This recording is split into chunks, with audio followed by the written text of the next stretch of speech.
ఆ మేనరిజం అనేది చాలా ఇంపార్టెంట్. ఇప్పుడు మనోజ్ అన్నకున్న మేనరిజం అదే. ఆయన డైలాగ్ చెప్పాలంటే చెట్టు పేరు, కాయ పేరు, పుట్ట పేరు కాదు, ఇట్లా ఆ బేస్ ఆయన మనిషి అంటే మామూలుగా మీరు ఇంటర్వ్యూస్ బయట కూడా చూడండి, కంచు కంఠం అంటారు కదా, మనిషి బేస్ వాయిస్ ఉంటుంది కదండి, అతని బేస్ వాయిస్ మాట్లాడితేనే గాంభీర్యంగా వస్తుంది. సో డైలాగ్ ఎలా చెప్తారా మరి, సింపుల్గా ఎలా చెప్తారా? ఆయన కామెడీ సినిమాలు చూసిన వారను, ఆయన కామెడీ సినిమాలు ఎలా ఉంటే మనకున్న టైమింగ్, ఇందా సినిమా చూడు ఎట్లాంటి టైమింగ్ అంటే క్యారెక్టర్ ఏది ఉన్నా సరే దానికి తగ్గట్టు పోషించేవాడే హీరో. సో అర్థమైందా? ఏదో నీ దగ్గర సినిమా చూసి నువ్వు రివ్యూ చెప్తా అంటే ఒక 4-5 క్వశ్చన్లు రాసుకొని వచ్చి అతను నేను రివ్యూ చెప్పడం కాదురా. ఇప్పుడు నువ్వు బిందాస్ సినిమా చూడు, బిందాస్ సినిమాలో మనోజ్ అన్న అని చెప్తాడా? అది అల్లరి చిల్లరిగా తిరిగే పాత్ర. సో దాంట్లో అల్లరి చిల్లరిగానే చేస్తాడు. ఎంత బ్యూటిఫుల్గా చేస్తాడు, ప్రజెంటేషన్ ఎంత ఎంత డెప్త్ ఉంటుంది.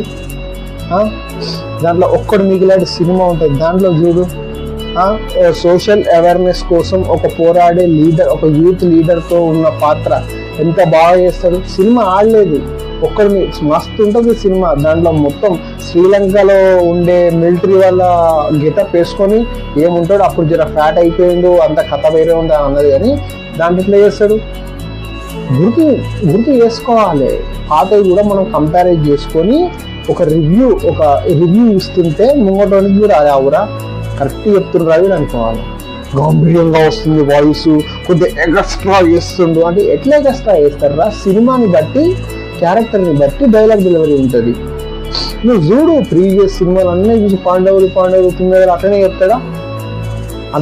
పాండవ తుమ్మెదలు అట్లా చెప్పాడు కదా మనోజ్ అన్న, బరాబర్ చెప్తాడు. క్యారెక్టర్ ఏది డిమాండ్ చేస్తుందో అదే చెప్తాడు. సో అది నేర్చుకో. దాని తర్వాత వచ్చిన సినిమాలు, పోటుగాడి సినిమా చూడు ఎంత జాలీగా ఉంటుంది సినిమా. దాంట్లోనే అని చెప్పిందా డైలాగ్? చెప్పలేదు కదా. రివ్యూ ఇవ్వడం తప్పు, అలా ఇవ్వడం మర్చిపో. ఎందుకంటే ఇప్పుడు నువ్వు ఒకరిని వేసుకుంటేనే నీకు డాలర్స్ వస్తాయి, రివ్యూ పెరుగుతుంది అంటే ఇక ఎందుకు రాబాయి పోయి నువ్వు కూడా తీయచ్చు కదా. తీయని శాతం కానప్పుడు దునియా మాట్లాడతాడు ఎవడైనా. సో ఇదన్నమాట ఇప్పుడు మంచంలోకి వస్తున్న ఏంటంటే ఫ్యామిలీ నుంచి కానీ బయట నుంచి కానీ మంచన్న ఫ్యామిలీలో ట్రోల్కి గురిగాని మనిషి ఏకైక మనిషి ఒకడే మనోజ్ అన్న.